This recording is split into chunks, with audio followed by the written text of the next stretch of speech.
오늘 함께 읽을 말씀은 창세기입니다. 창세기 47장 7절부터 10절 말씀 저와 여러분이 돌아가면서 읽도록 하겠습니다. 다 찾으셨나요? 네. 요셉이 자기 아버지 야곱을 인도하여 바로 앞에 서게 하니 야곱이 바로에게 축복하매 야곱이 바로에게 아뢰되 내 나그네 길의 세월이 130년이니이다. 내게 나이가 얼마 못되니 우리 조상 나그네 길의 연조에 미치지 못하나 험악한 세월을 보내었나이다 하고 야곱이 바로에게 축복하고 그 앞에서 나오니라. 아멘. 오늘은 나그네의 축복이라고 하는 주제로 말씀을 전하겠습니다. 1980년대에 유행했던 노래가 있습니다. 가요인데요. 최희준 씨가 부른 노래입니다.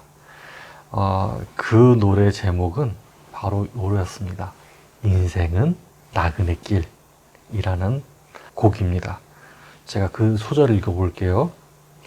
인생은 나그네 길, 어디서 왔다가 어디로 가는가. 구름이 흘러가듯 떠돌다 가는 길에 정일랑 두지 말자, 미련일랑 두지 말자. 인생은 나그네 길, 구름이 흘러가듯 정처 없이 흘러서 간다.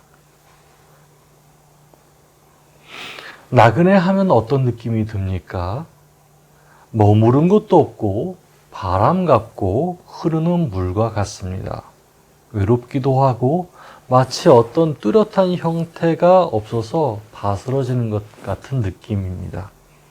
사람들은 나그네를 붙잡지 않습니다.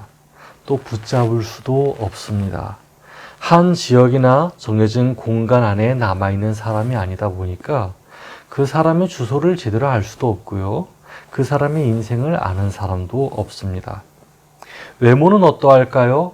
허름한 옷차림에 헤어진 가방에 먼지가 뒤덮인 머리카락은 그 사람에 대한 존경심보다는 측은한 마음이 듭니다. 오늘 본문에는 나그네의 삶을 살아온 한 사람이 등장합니다. 바로 야곱이죠. 8절과 9절 말씀을 함께 읽어보도록 하겠습니다. 8절과 9절입니다. 시작. 바로가 야곱에게 묻되 내 나이가 얼마냐? 야곱이 바로에게 아뢰되 내 나그네 길의 세월이 130년이니이다. 내 나이가 얼마 못되니 우리 조상의 나그네 길의 연조에 미치지 못하나 험악한 세월을 보내었나이다 하고. 아멘.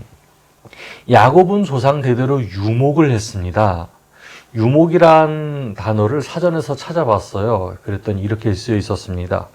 유목이란 계절의 변화와 물과 풀의 형편에 따라 주기적으로 거처를 옮기는 목축의 한 형태라고 쓰여 있었습니다.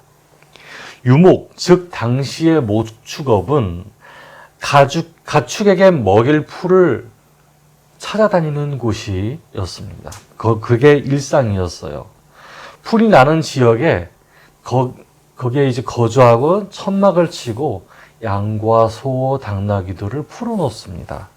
거기에서 이제 풀을 뜯어 먹게끔 해요.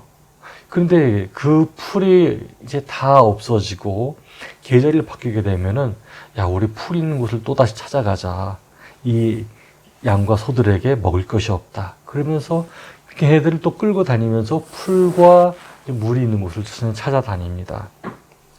그렇게 풀이 자라난 곳이 있으면은 야, 여기서 정착하자. 그러면서 또 천막을 치고 그 아이들에게 풀을 먹이고. 근데 또 어디에서는 풀이 되게 많이 자라는데 야, 여기서 정착하자 하는데 그 지역 사람들이 너희들 여기 못 들어와. 그래서 칼로 막 위협하기도 하면은 또 도망가기도 하고 하는 게 이 유목 생활이었어요. 그래서 매 순간 삶의 터전을, 자신에게 맞는 삶의 터전을 찾아서 계속 이동해야 하는 것이 바로 이런 야곱의 삶이었습니다. 좀처럼 평안할 수 없는 삶, 마음을 놓을 수 없는 삶입니다. 형편에 따라 주기적으로 이사를 해야 하는 삶입니다. 몸과 마음이 노쇠하여도 살기 위해서 움직임을 멈출 수 없는 삶입니다. 아, 나 좀 여기서 좀 쉬고 싶어. 이제는 여기서 아예 정착하고 싶어. 하지만 그럴 수 없는 삶이 유목 생활입니다. 그렇게 130년 동안 이런 유목 생활을 살아온 야곱의 삶은 어땠을까요? 야곱의 삶은 아버지 이삭과 할아버지 아브라함의 삶과 똑같지는 않았습니다. 그렇지만 야곱의 삶은 누구에게도 견주지 못한 험악한 세월이었습니다. 저희는 창세기에 기록된 야곱의 이야기를 들어서 잘 알고 있죠. 야곱은 자기 부모님들과의 관계가 그렇게 순탄치 않았습니다. 아버지는 형만 좋아했고요. 야곱을 좋아하는 것은 어머니뿐이었습니다. 아버지의 편애를 받으며 형을 우러러 보기도 하지만은 형은 오히려 자신을 무시했습니다. 형은 동생을 그렇게 고운 인물로 보지 못했어요. 아유, 집안에만 있는 녀석. 아유, 저런 쓸모없는 녀석. 그렇게 생각을 하는 거예요. 심지어는 형은 장자의 권, 그 장자의 축복이라고 하는 단어에 매여서 동생 야곱을 죽이려고까지 한 사람이었습니다. 야곱 자신은 장자의 축복을 가로챈 범죄자가 되었고요. 도망자였습니다. 도망자인 자신을 받아준 외삼촌은 돈만 하는 수전무였습니다. 외사촌들은 자신들의 손해만 생각하는 사람들이었습니다. 자신들이 야곱에게 이익을 받은 것을 생각하지 않고 야곱이 자기들의 것을 가져갔다. 야곱이 우리에게 손해를 입혔다. 그 생각만 하는 사람들이었습니다. 부인들은 서로 자녀 낳기 경쟁을 했고 자녀들은 장남에서부터 막내에 이르기까지 사사건건 속을 썩였습니다. 유목 생활을 했는데도 너무나 피곤한데 자신의 가정생활 또한 순탄하지 않았던 것이 바로 야곱의 삶이었습니다. 오늘날 성도님들의 삶은 어떤가요? 야곱의 삶과 같다고 할 수 없지만 이러한 고단한 삶이 아니었겠습니까? 타인이 감히 평가할 수 없는 삶입니다. 각자의 삶의 자리에서 하나님께서 주신 자신의 직업 나름대로 고단한 삶입니다. 저는 여러분께 선포합니다. 하나님께서는 저와 여러분을 사랑하시어서 그 고단한 삶 속에 은혜를 허락하셨습니다. 그 은혜는 고단한 삶의 여정 속에서도 다른 사람에게 축복을 주는 은혜입니다. 본문 10절 말씀을 함께 읽어보겠습니다. 본문 10절 말씀입니다. 시작. 야곱이 바로에게 축복하고 그 앞에서 나오니라. 아멘. 나그네의 삶을 살았던 야곱은 자신 바로 앞에 있는 왕을 향해 축복합니다. 양털 냄새에 꾀죄죄하고 허름한 옷을 입고 있던 야곱이 저렇게 왕자에 앉아서 금빛 찬란한 바로 왕을 향해서 축복을 합니다. 즉 왕에게 하나님의 복을 빌어 주었던 것입니다. 형에게서 장자의 축복을 빼앗았던 사람이 삶의 위기를 겪었습니다. 하나님을 만나 겸손을 몸에 입었고 이제는 왕 앞에서 축복을 하는 사람으로 바뀐 것입니다.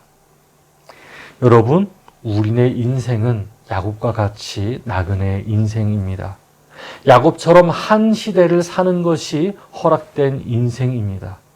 영원한 삶을 사는 것이 아니고 내게 주어진 그 삶의 시간만큼 사는 것이 허락된 인생입니다. 그러나 여러분, 나그네의 축복은 강력합니다. 잠깐 왔다가 잠깐 가는 인생이 축복하는 것인데 어떻게 강력한 것일까요? 이유가 있습니다. 세 가지로 요약해 보겠습니다. 성경을 찾으면서 이유를 살펴보겠습니다. 첫째, 축복은 하나님이 하라고 하신 명령이기 때문입니다. 민수기 6장 22절부터 26절 말씀을 함께 읽어보겠습니다. 민수기 6장 22절부터 26절입니다. 구약 204쪽에 있습니다. 한 목소리로 읽겠습니다. 시작. 여호와께서 모세에게 말씀하여 이르시되 아론과 그의 아들들에게 말하여 이르기를 너희는 이스라엘 자손을 위하여 이렇게 축복하여 이르되 여호와는 내게 복을 주시고 너를 지키시기를 원하며 여호와는 그 얼굴을 내게 비추사 은혜 베푸시기를 원하며 여호와는 그 얼굴을 내게로 향하여 드사 평강 주시기를 원하노라 할지니라 하라. 아멘. 이 축복은 하나님이 제사장 가문에게 얘기한 축복입니다. 너희는 지금 내가 한 말을 그대로 이스라엘 자손들에게 축복을 해라 라고 얘기하십니다. 하나님이 그렇게 명령하라고 하신 축복입니다. 한낱 나그네밖에 안 되는 인생의 입을 통해서 전해주는 축복입니다. 이어서 두 번째 이유를 말씀드리겠습니다. 두 번째, 축복을 하면은 사람을 이루는 게 아니라 사람이 이루는 게 아니고 하나님께서 이루시기 때문입니다. 27절 말씀 읽어보겠습니다. 27절입니다. 시작. 그들은 이같이 내 이름으로 이스라엘 자손에게 축복할지니 내가 그들에게 복을 주리라. 아멘. 그렇습니다. 우리의 인생이 나그네가 되어도 하나님께서는 우리를 왕같은 제사장이요 거룩한 나라요 하나님의 백성으로 삼으셨습니다. 그렇게 저와 여러분의 입에서 나온 축복은 마치 하나님이 직접 이루시는 축복이기 때문에 그 축복은 강력합니다. 힘이 있습니다. 마지막으로 세 번째 이유입니다.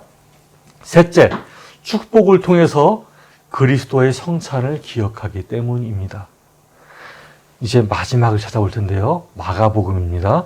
마가복음 14장 22절부터 23절 말씀입니다. 신약 80쪽에 있습니다. 시작. 그들이 먹을 때에 예수께서 떡을 가지사 축복하시고 떼어 제자들에게 주시며 이르시되 받으라 이것은 내 몸이니라 하시고 또 잔을 가지사 감사기도 하시고 그들에게 주시니 다 이를 마시매. 아멘. 성도는 성찬식을 합니다. 성찬을 통해 그리스도의 피를 마시고 그리스도의 몸을 먹습니다. 그런데 이 모든 것이 축복을 통해서 이루어집니다. 예수님께서 나그네처럼 이 땅에 잠깐 계셨지만 성찬을 축복하시고 제자들에게 나누어 주셨습니다. 이렇게 성도의 삶에 축복은 강력하고도 중요합니다. 이제 말씀을 들었으니 실행에 옮겨 봅시다. 저를 따라서 이렇게 해보실게요. 만약 옆에 계신 분들이 있으시다면 손을 잡고 했었겠지만은 저를 따라서 이제 한번 해보겠습니다. 옆에 만약 사람이 있다고 느껴지고 그렇게 생각하고 그렇게 한번 해볼게요. 자, 이렇게 손을 이렇게 잡아볼게요. 옆에 사람이 있다. 내가 축복하고 싶은 사람이 있다 하고 이렇게 잡아볼게요. 잡고 나서 저를 따라해 보시겠습니다. 당신을 축복합니다. 네, 감사합니다. 한 번 더 해볼게요. 당신을 축복합니다. 잘하셨습니다. 마지막으로 한 번 더 해볼게요. 당신을 축복합니다. 아멘. 감사합니다. 정말 멋지십니다. 여기서 축복을 연습하셨으니까 인생의 모든 순간 가운데서도 계속 축복하게 될 줄을 믿습니다. 특별히 이제 성탄절이 다가오는데요. 성탄절이 다가올 때 우리가 더 많은 사람들을 축복하기를 원합니다. 사람들을 사랑하는 방법에 대한 지혜로움은 저는 잘 모르겠습니다. 사람들마다 사랑을 받고 싶어하는 형태가 너무 다르거든요. 어떤 사람은 이만큼 받고 싶어하고 어떤 사람은 이만큼 받고 싶어하고 어떤 사람은 네모난 사랑을 받고 싶어하고 어떤 사람은 동그란 사랑을 받고 싶어요. 어떻게 그 욕구를 채워줄지는 모르겠습니다만은 적어도 그런 욕구를 채워주지 못하는 것을 인정하고 그냥 축복해주면 어떨까라는 생각이 듭니다. 바라옵기는 주님 안에서 축복의 삶을 살아가는 저와 여러분 되기를 바랍니다. 네, 기도하겠습니다. 하나님 감사합니다. 오늘날 저희가 하나님 말씀을 들었습니다. 우리의 마음이 너무나도 연약하고 너무나도 힘겹습니다. 우리의 나그네 인생길이 매일마다 기쁨이 넘치는 것보다는 오늘을 어떻게 살아야 할까, 오늘은 어떻게 해야 할까 많이 염려하고 근심합니다. 아버지 하나님, 우리들의 지친 마음을 위로하여 주시옵시고 우리 나그네 인생길 같은 마음을 싸매어 주시옵소서. 이제는 우리가 하나님께서 허락하신 축복을 하기 원합니다. 하나님의 축복이 우리 삶 가운데 있게 하여 주시옵시고 우리가 그 축복을 나누는 삶을 살도록 허락하여 주시옵소서. 하나님이 저희에게 은혜를 주셨습니다. 축복의 은혜를 주셨고 그 축복을 전할 수 있게 허락하셨습니다. 이제 우리도 사람을 축복하면서 살겠습니다. 하나님, 저희에게 실행할 수 있는 힘과 능력을 허락하여 주시옵소서. 예수님의 이름으로 기도드렸습니다. 아멘.